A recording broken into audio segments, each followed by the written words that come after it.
வணக்கம். அரியலூர் மாவட்டம் சிறுவலூர் அரசு உயர்நிலைப் பள்ளியில் தமிழ்நாடு அரசு பொது நூலகத்துறை மாவட்ட மைய நூலகம் அரியலூர் சார்பில் நடைபெற்ற 58வது தேசிய நூலக வார விழாவின் ஒரு பகுதியாக நூலகம் உங்களை நாடி நிகழ்ச்சி மாவட்ட நூலக அலுவலர் திரு வேல்முருகன் அவர்கள் தலைமையில் நடைபெற்றது. அப்பொழுது பேசிய மாவட்ட நூலக அலுவலர் அவர்கள், பள்ளி மாணவர்கள் பாட புத்தகங்களை தாண்டி அதிக நூல்களை வாசிக்க வேண்டும். பொது அறிவு, போட்டித் தேர்வு, உயர்கல்விக்கு தேவையான தகவல்கள், பொழுதுபோக்கு கதைகள், கட்டுரைகள் உள்ளிட்ட அனைத்து அம்சங்களும் நூலகங்களில் உள்ளது. அலைபேசியை தவிர்த்து நூல்களை கையில் எடுக்க வேண்டும். நூல்கள் மட்டுமே உங்கள் அறிவுத்திறனை வளர்க்கும். வாசிக்கும் பழக்கமே வாழ்வை மேம்படுத்தும். எனவே அனைத்து மாணவர்களும் நூலகங்களை பயன்படுத்தி கொள்ள வேண்டும் என்றார். நிகழ்ச்சியில் 2ஆம் நிலை நூலகர் முருகானந்தம், நூலகர் செசிரா பூ, வாசகர் வட்ட பொறுப்பாளர்கள் மங்கையகரசி, ஆனந்த் பாபு உள்ளிட்ட கலந்து கொண்டனர். நூலகத்தின் பயன்கள் என்ற தலைப்பில் நடைபெற்ற பேச்சு போட்டியில் வெற்றி பெற்ற மாணவ மாணவிகளுக்கு பரிசுகள் வழங்கப்பட்டது. தலைமை ஆசிரியர் முனைவர் சின்னத்துரை அனைவரையும் வரவேற்றார்.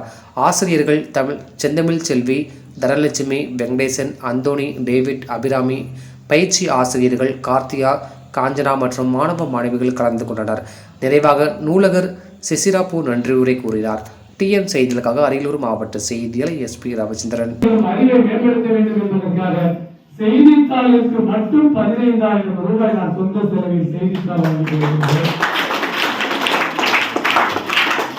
அதேபோன்று 10ஆம் வகுப்பு மாணவர்களுக்கு தேர்வு பயத்தை மாடல் கொஸ்டின் பேப்பரை அவர்கள் எழுத வேண்டும் என்பதற்காக ஒவ்வொரு ஆண்டும் தேர்வு மலர், கல்வி மலர் என்ற 10ஆவது மாணவர்களுக்கு மட்டும் 3000 ரூபாய் அவர்களுக்கு வர 22ஆம் தேதியிலிருந்து ஒவ்வொரு ஆண்டும் அது வழங்கப்படுகிறது. இந்த ஆண்டு வர 22ஆம் தேதி முதல் வழங்கப்படும். அதே போன்று இந்த பள்ளி மாணவர்களுடைய ஒவ்வொரு திறமையையும், ஒவ்வொரு குறையையும், ஒவ்வொரு அடியையும் அவர்களை ஒவ்வொரு ஆசிரியர்களும் அங்குலம் அங்குலமாக அலசி ஆராய்ந்து அந்த குழந்தைகளுக்கு என்ன தேவை, உணவாகட்டும், உடையாகட்டும், அதே போன்று இந்த பள்ளியில் மட்டுமே 9ஆம் வகுப்பில் சேர்கின்ற குழந்தைகளுக்கு இலவச சீருடைகள் வழங்கப்படுகிறது என்பதை இந்த நேரத்தில்